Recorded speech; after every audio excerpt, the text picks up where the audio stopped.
Now that our channel provides the ideal playback experience for movies, TV shows, short-form videos, and live linear streams, let's further optimize the user experience for series. A series includes a set of related television episodes that have the same title and may span multiple seasons. When a series is selected from the grid screen, we're going to display a new detail screen that includes a play button that launches Season 1, Episode 1, and a See All Episodes button that launches the new episode screen we're going to build. The episode screen organizes content in seasons that you can scroll and select from the left side of the screen. The right side of the screen lists the episodes in the selected season. Each episode typically includes a thumbnail, title, description, and release date. In this lesson, you will learn how to build an episode screen using new components such as the markup list, further layer components to create more complex UIs, and parse the content feed to populate the episode screen with sequentially numbered seasons and the episodes that belong in those seasons. In addition, you will learn how to create buttons for the seasons, set the focus on an episode when a season is selected, and switch the focus between the grid, episode, and video screens.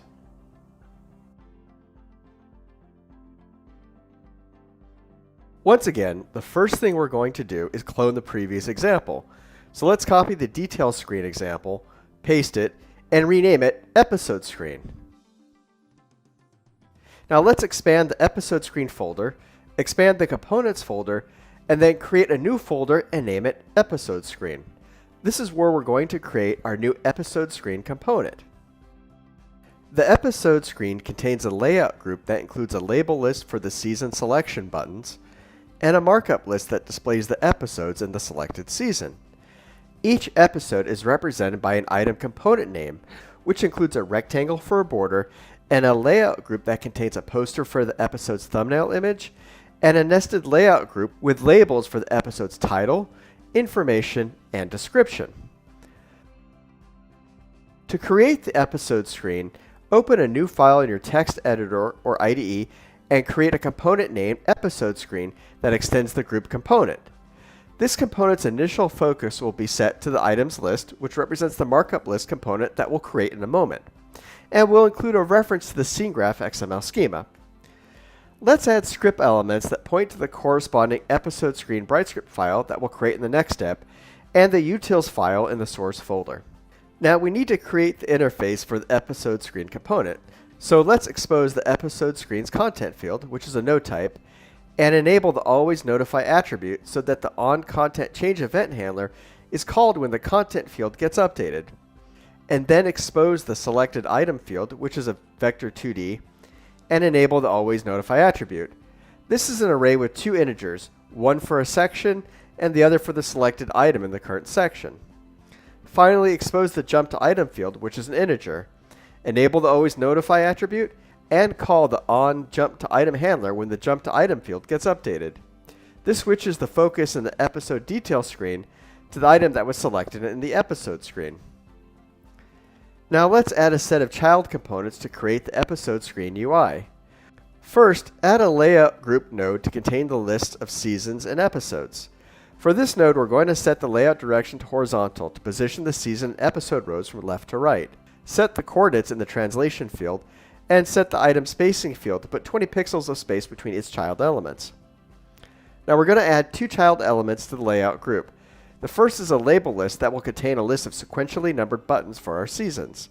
Let's set its ID to category list, add 10 pixels of vertical space between rows in the item spacing field, and set the dimensions of the component in the item size field. The second child component is a markup list which will contain the episodes for a given season. Let's set its ID to items list, and let's set its item component name to episode list item component. We'll create this component after we finish the episode screen component. An instance of this component will be created on demand for each episode in a season. Now let's set the focus bitmap URI to this focus outline graphic in the images folder. And we'll set the focus footprint bitmap URI to the same image. Set the dimensions of the component in the item size field.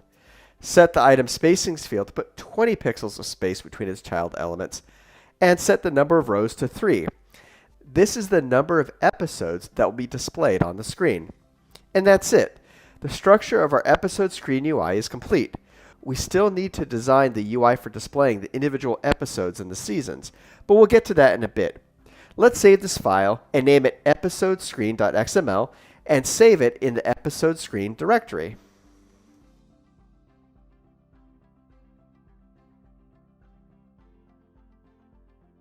Okay, now that we've completed the UI design for the episode screen, let's program its behavior in a BrightScript file. So, create a new file in your text editor or IDE, and create an init function to initialize the episode screen and its child components.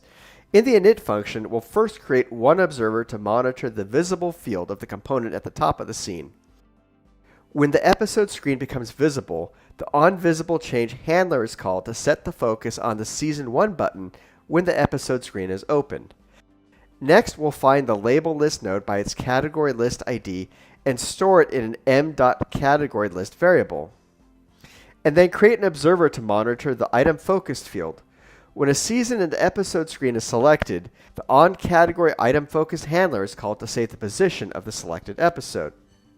Next, we'll find the markup list node by its item ID list and store it in an m.itemList variable.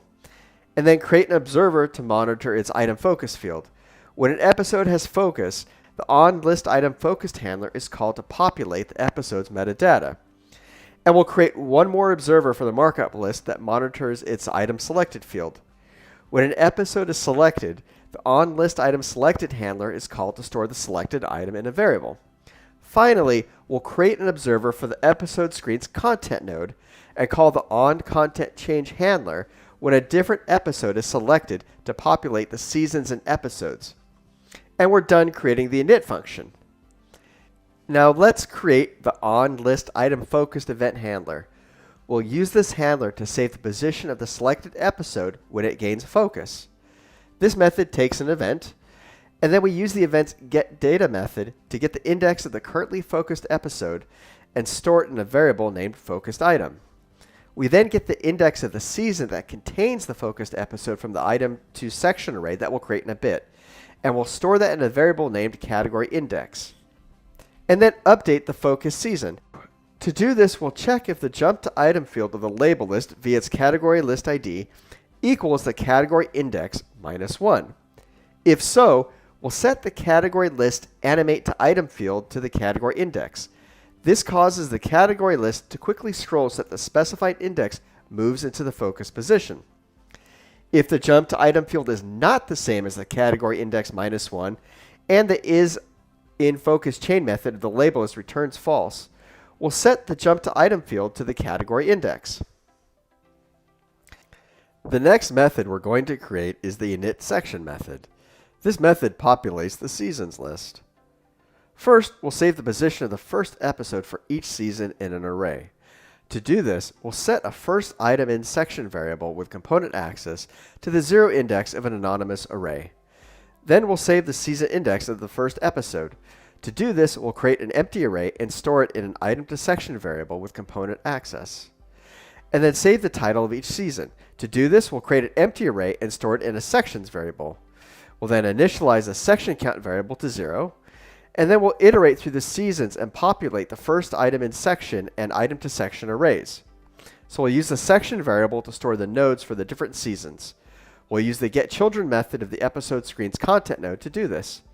Now we'll get the number of episodes in each section. So we'll use the getChildCount method on each season node and store it in the item_per_section variable. And then loop through the seasons and add their counts to the item2section array. Add the title for each season. So the title of the first season is Season 1, the second is Season 2, and so on.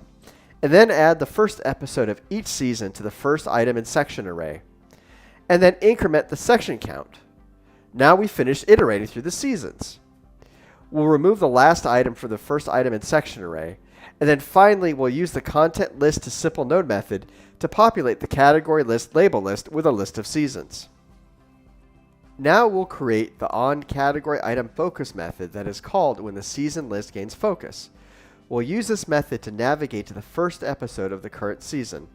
This method takes an event, and before we do anything, we want to make sure that we keep the focus on the current episode when we change the focus on the seasons list. So we'll check the category list gain focus flag first to determine whether the season list has focus. And if the season list does have focus, we'll toggle this flag. If the flag is false, meaning that the episode list has focus, we'll use the event's getData method to get the index of the currently focused season and store it in a variable named focused item. And then we'll navigate to the first episode of the current season.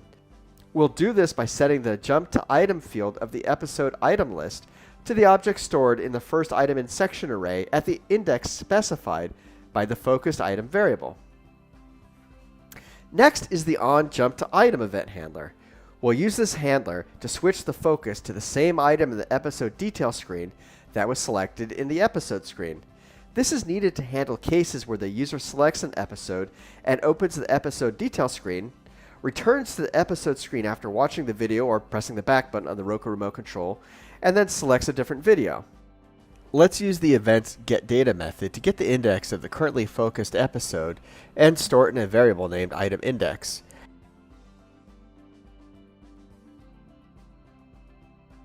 And then set the jump to item field of the items list to this index in order to navigate to the specified item.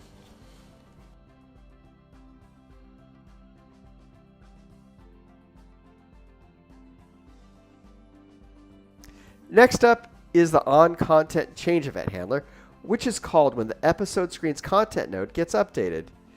This method populates the seasons and episodes lists. First, we get the content node of the episode screen and store it in a content variable. Then we'll pass the content variable into the initSections method to populate the seasons. And populate the episodes list by setting the content node of the episodes item list to the content variable. Now let's create the onVisibleChange event handler. We'll use this handler to switch the focus to the episodes list when it becomes visible. So we'll check the visible flag of the episode screen to determine when it gains visibility, and then we set the focus on the episodes item list using its setFocus function. Okay, the next method we'll create is the onListItemSelected event handler. We'll use this handler to update the selected item variable when an episode is selected.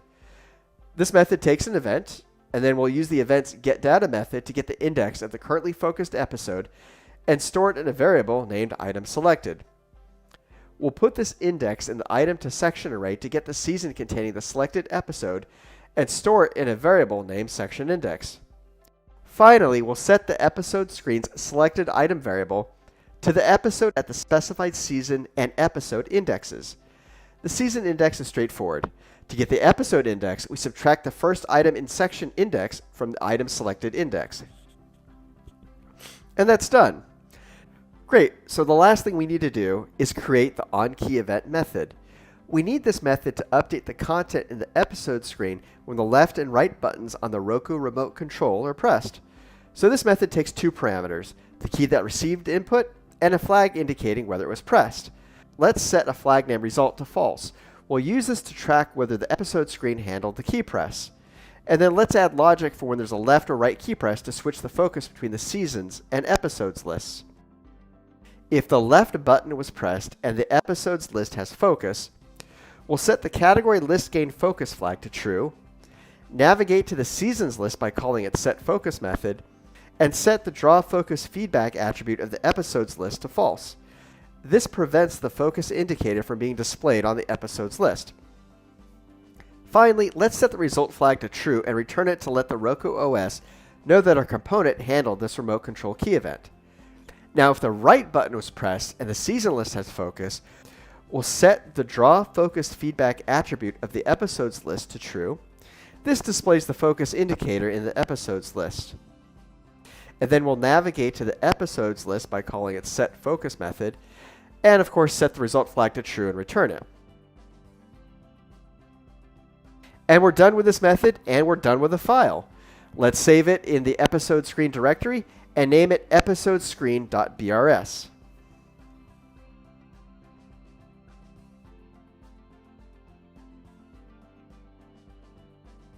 So the next part of the episode screen UI that we're going to build is the list of episodes that appear on the right side of the screen.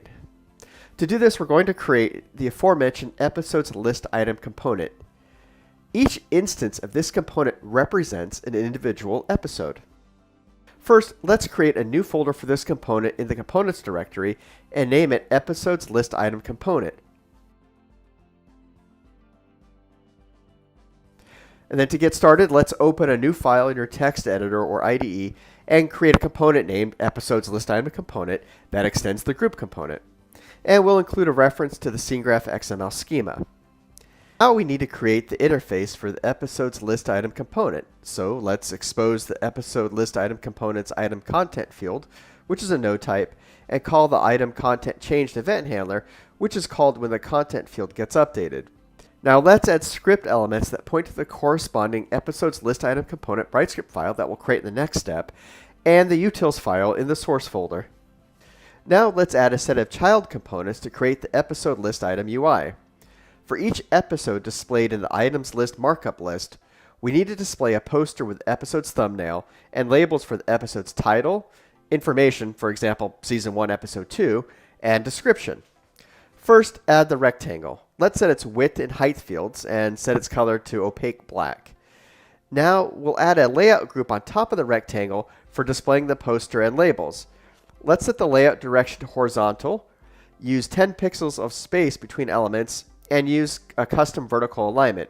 This means we'll explicitly set the y-coordinate for the child elements. Now let's add a poster to the layout group. First, let's set its ID to poster, set the width, height, and load height fields of the poster. As I mentioned when we created the detail screen, the load fields preserve the aspect ratio of the poster image while it's being loaded. Let's set the load display mode field to limit size. We do this to scale the image while it's being loaded into texture memory so it doesn't exceed the load dimension we specified. Okay, now we add a nested layout group that will contain 3 labels for displaying information about the episode.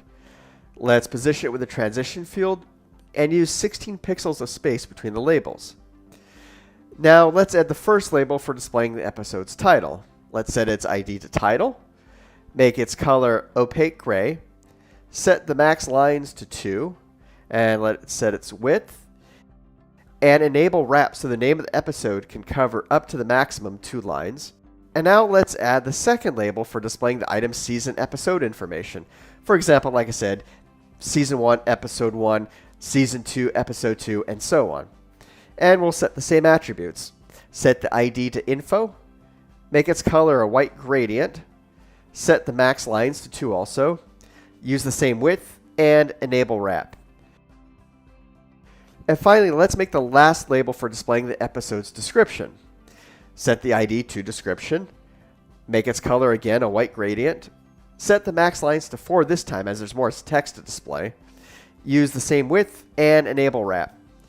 And that's it. The structure of our episode list item UI is complete. Let's save the file and name it episode list item component.xml and save it in the episodes list item component directory. Okay, great. We've completed the UI design for the episode list item. Now let's program its behavior in its BrightScript file. So once again, create a new file in your text editor or IDE and create an init function to initialize the episode list item and its child components. In the init function, we'll find the episode list item component using the m.top attribute and the IDs of the components and assign them to reference variables that have component scope. So let's do this for the poster and the title label, description label, and info label. Let's set the font size for the title, info, and description labels. We'll use a size 20 font for the title label, and we'll use size 16 for the info and description labels. Now let's create the item content change method that's called when the markup list in the episode screen is updated with content. This causes the item component's item content field to update with the metadata being passed into it. It takes the content node of the item that currently has focus and copies the item's metadata attributes into the corresponding components in the episode's list item, which will give component access. So we'll create a local item content variable and set it to the episode list item component's item content field. And let's add logic to make sure the field is not invalid. And if not, let's copy the HD poster URL and store it in the poster node's URI field, which has component access. Copy the title and store it in the title label text field. So to create the text for the info label where we display the season number and episode number of the content, for example, Season 1, Episode 1, Season 2, Episode 1, and so on, we're going to create a divider variable and set it to a pipe separator. We'll use this to create the string for the info label. We'll add an episode variable and set it to the concatenation of a capital E and the episode number of the content feed. We'll get the episode number using the episode position variable we defined in the main loader task. We'll then call the getTime method with the length of the episode and store it in a time variable. Copy the episode's release date and store it in a date variable. And copy the season number of the episode from the title scene variable in the main loader task. Now we can concatenate all these items, the episode number, the pipe divider, release date, the pipe divider again, the time, the divider, and season number, and store the resulting string in the info label's text field. Finally, we can copy the episode's description and store it in the description label's text field. And we're done with this method and this file. Let's save it in the episodes list item component directory and name it episodes list item component.brs.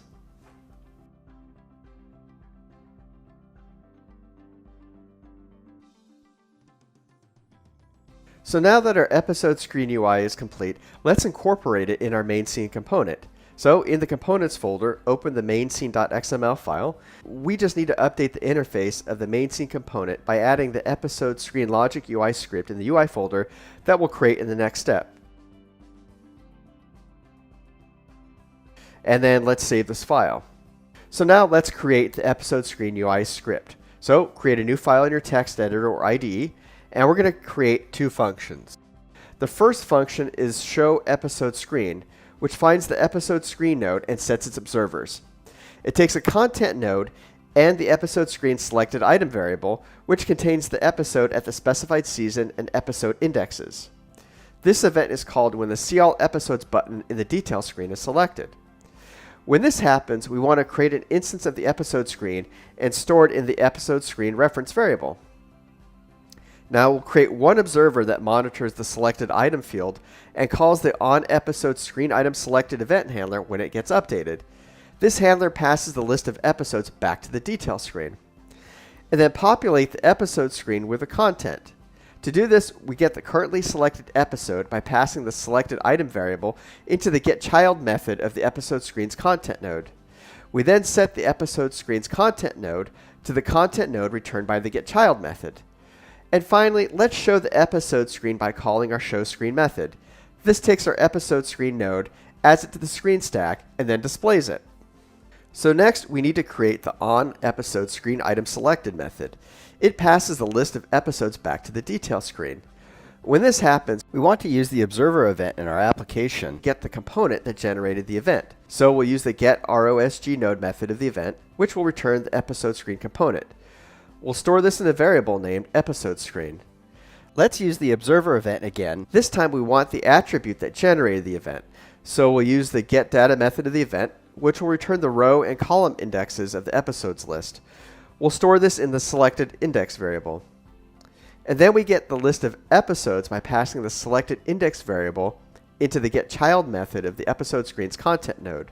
We then set the detail screen's row list content node to the content node returned by the getChild method.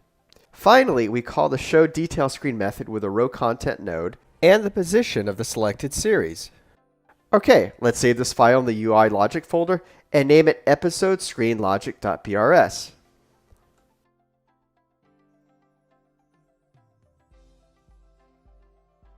So we've successfully created the episode screen, but we also need it to interact with the other screens in the channel. So we need to update the BrightScript files for the grid screen, video player, detail screen, and the utilities. Most of these are quick changes. There are a few, however, where we do need to add a method. So let's get started. Let's start with the grid screen.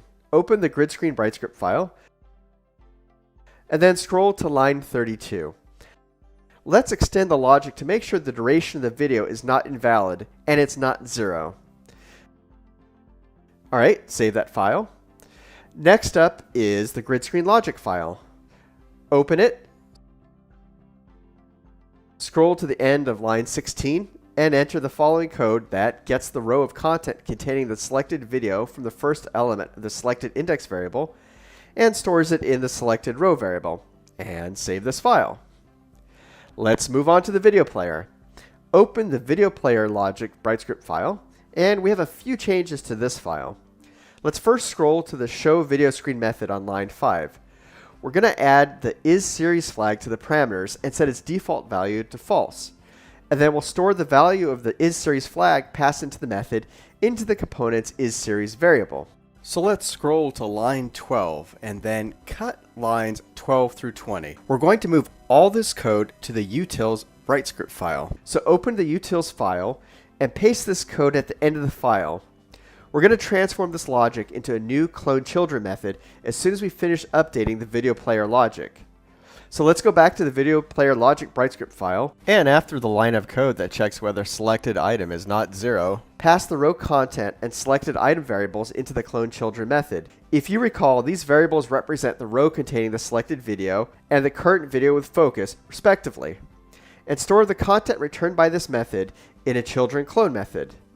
And finally, let's update the logic to return the focus to the detail screen and navigate to the last video played. So let's set a new index variable to the column index of the episodes list that's stored in the selected index variable, and toggle the m.isSeries flag if it is currently true.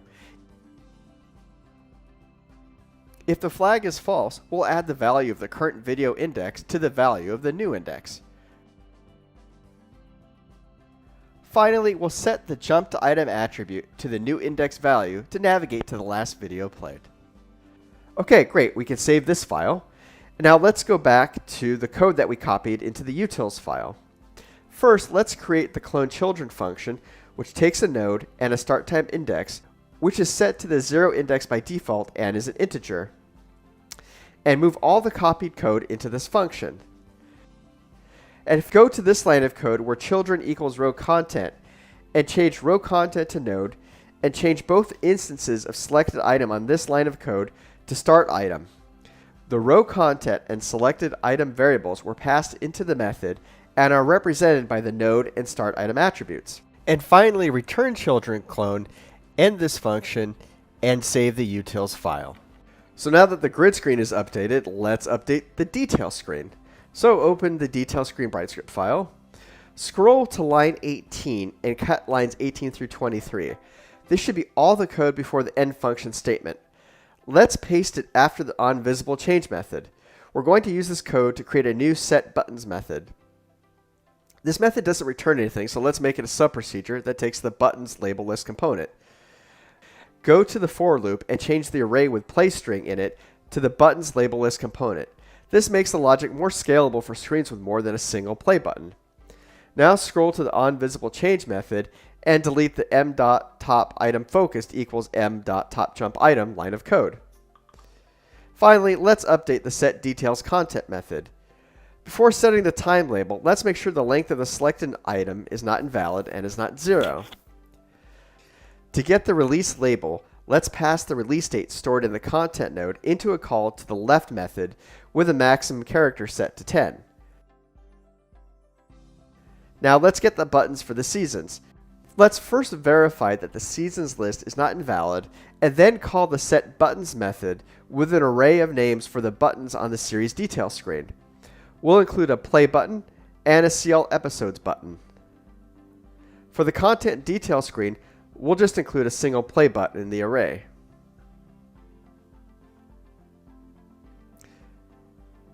Now let's save the file and move on to the detail screen logic file. So, open the detail screen logic file. In the onButtonSelected method, let's go to the last line calling the showVideoScreen method and rename it handlePlayButton. We'll create this method in just a second. And then let's add logic for checking whether the see all episodes button was pressed instead of the play button. In this case, the button index would be 1. And if the see all episodes button was pressed, call the showed episode screen with a selected video and the row of content containing it. Next, let's update the onDetailScreen visibility changed method to interact with the episode screen. So after this line of code where we set the detail screen variable, let's call the getCurrentScreen method and store it in a currentScreen variable. We need this for the detail screen to handle visibility changes for not just the grid screen, but for both the grid screen and the episode screen now. So now let's call the screen's subtype method to get the type of screen, which may be grid screen or episode screen, and store it in a screen type variable. And then after this line of code where we check whether visible is false, let's check whether the screen type is the grid screen. And if so, let's then change m.gridScreen to currentScreen. And then let's add code to handle if the screen type is the episode screen. Specifically, you want to update episode screen's focused after we navigate from an episode's detail screen. So let's get the currently focused video by passing the detail screen's item focus variable into its content node's getChild method. And we store the returned video in a content variable. And then we set the episode screen jump to item field to the num episodes field of the content variable. Finally, let's add the handle play button method. It takes a content node and the selected item variable, which is the index of the currently focused video. Let's get the child node at the selected item index using the content node's getChild method and store it in an item content variable. We'll check first whether the play button was pressed from the episode screen. We do this by verifying that the seasons field of the content node is not invalid before adding all the episodes in the season to a playlist. Now let's create an array named children, and we'll use this in the next step, and iterate through each season and get all their episodes. We'll use the getChildren method with the number of children nodes set to -1 and the starting index at 0, which means all the child nodes are retrieved. And we'll add each episode to the playlist by passing the season variable into the cloneChildren method. We then create a parent content node for our cloned videos and name it node. And use the update method to add the videos in the children array to the node parent node. And then call the showVideoScreen method with a node, playing the first video in the playlist as specified with a 0 index and with the isEpisodes flag set to true. Now if the seasons is invalid, this means the play button was pressed from the content detail screen. In this case, we call the showVideoScreen method with a node and the index of the currently focused item. Finally, we store the index of the selected item in the column dimension of the selected index array. Okay, we have one last file to update, and that's the main loader task. So open this file and go to the getContent method. We need to update this to handle the content in a series. So let's first go to line 25, which has the following conditional statement: if category does not equal series, and then delete it. And then let's go inside the for loop at line 29, and let's enter a new line of code and add logic to handle all the season's content type in our feed.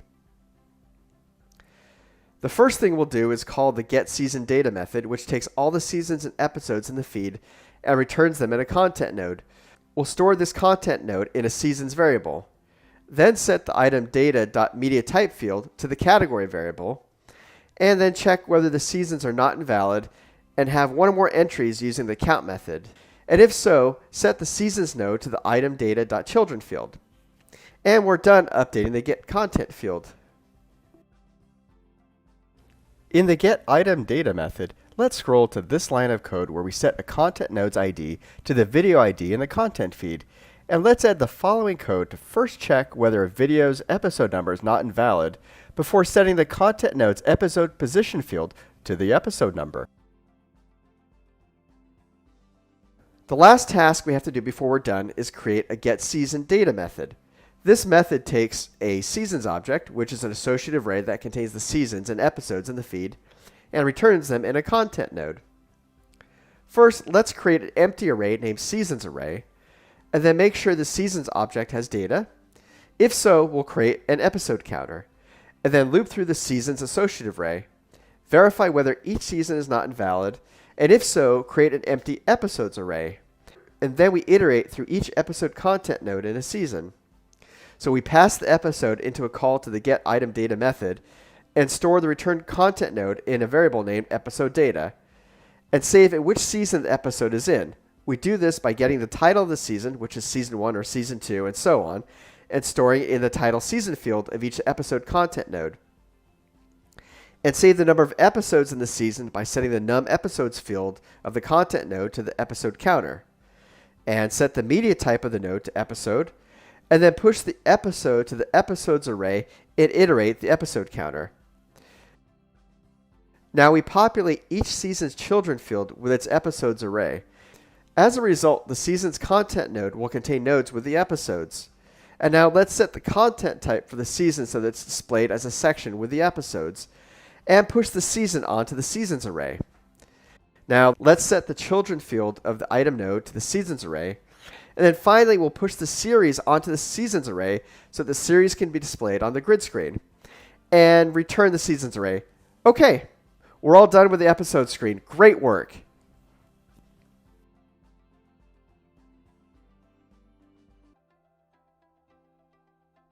So let's test the channel on your Roku device by sideloading it. So let's archive the contents in the episode screen folder and use the development application installer to load it. You can see that now when we select a series in the grid screen, it is displayed in the detail screen. When we press the See All Episodes button, the episode's detail screen opens. We can scroll through the different seasons and episodes. Selecting an episode opens its detail screen, and then pressing play launches the video into playback. When we press back on the Roku remote control, the video screen is closed and the episode's detail screen reopens. And we can press back to return to the episode screen and continue pressing back to return all the way back to the grid screen.